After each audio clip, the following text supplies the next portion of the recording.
முக்கிய செய்தி. சென்னை சென்ட்ரல் ரயில் நிலையத்தில் 1556 கிலோ கெட்டுப்போன இறைச்சியை உணவு பாதுகாப்புத்துறை அதிகாரிகள் கைப்பற்றியுள்ளனர். இது தொடர்பான மேலும் விவரங்களை தருவதற்காக செய்தியாளர் பிரகாஷ் இணைப்பில் இருக்கிறார்.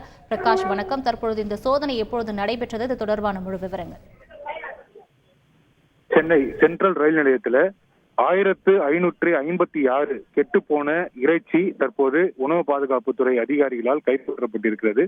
ஆடு மற்றும் கோழி இறைச்சிகள் கெட்டுப்போன நிலையில இந்த இறைச்சிகள் கைப்பற்றப்பட்டிருக்கிறது. இதனுடைய மொத்த கிலோ 1556 என்று தெரிவிக்கப்பட்டிருக்கிறது. டெல்லியில் இருந்து சென்னைக்கு தமிழ்நாடு எக்ஸ்பிரஸ் ரயில் மூலமாக இந்த இறைச்சி கொண்டு வரப்பட்டதாக தகவல் கிடைத்த நிலையில் தற்போது உணவு பாதுகாப்புத்துறை அதிகாரிகள் இந்த இறைச்சியை கைப்பற்றி தற்போது விசாரணை மேற்கொண்டு வராங்க. தற்போது இந்த விசாரணையானது நடைபெற்று வருகிறது. சென்னை சென்ட்ரல் ரயில் நிலையத்தில் சமீப நாட்களாக வெளி மாநிலங்களிலிருந்து சென்னைக்கு கொண்டு வரக்கூடிய அந்த கெட்டுப்போன இறைச்சிகள் தொடர்ந்து கைப்பற்றப்பட்டு வருகிறது. கடந்த ஆகஸ்ட் மாதம் 21ஆம் தேதி சென்னை எழும்பூர் ரயில் நிலையத்தில் கெட்டுப்போன இறைச்சி 600 கிலோ கெட்டுப்போன இறைச்சி கைப்பற்றப்பட்டது குறிப்பிடத்தக்கது.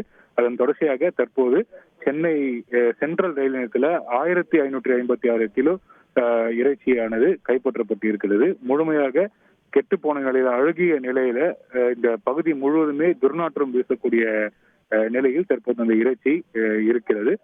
அது மட்டும் இல்லாமல் இறைச்சி மட்டும் இல்லாமல் கபாப் என்று இந்த ஃபாஸ்ட் ஃபுட்ல எல்லாம் இருக்கக்கூடிய கபாப் ரெடிமேடா செஞ்சு கொண்டு வந்திருக்கிறாங்க. இந்த கபாப் அதே போல ஆட்டு இறைச்சியில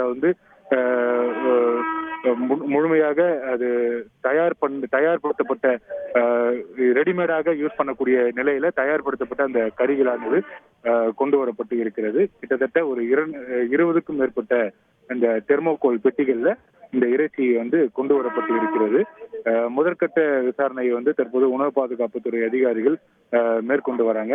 அவர்களிடத்துல கேட்கும்போது எவ்வளவு கிலோ கொண்டு வரப்பட்டிருக்கு, எந்த ரயில்ல கொண்டு வரப்பட்டிருக்கு என்று சொல்கிறாங்க. தவிர இதை அங்கிருந்து யார் அனுப்புனாங்க, அவங்கள பற்றியான டீட்டெயில்ஸ் இப்போ வரைக்கும் நமக்கு கொடுக்கப்படவில்லை. தொடர்ந்து இந்த விசாரணையானது நடைபெற்று வருகிறது.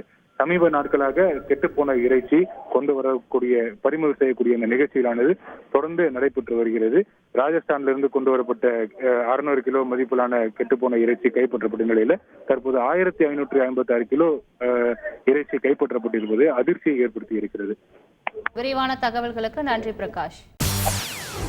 செய்திகளை உடனுக்குடன் தெரிந்து கொள்ள உடனே சப்ஸ்கிரைப் பண்ணுங்க.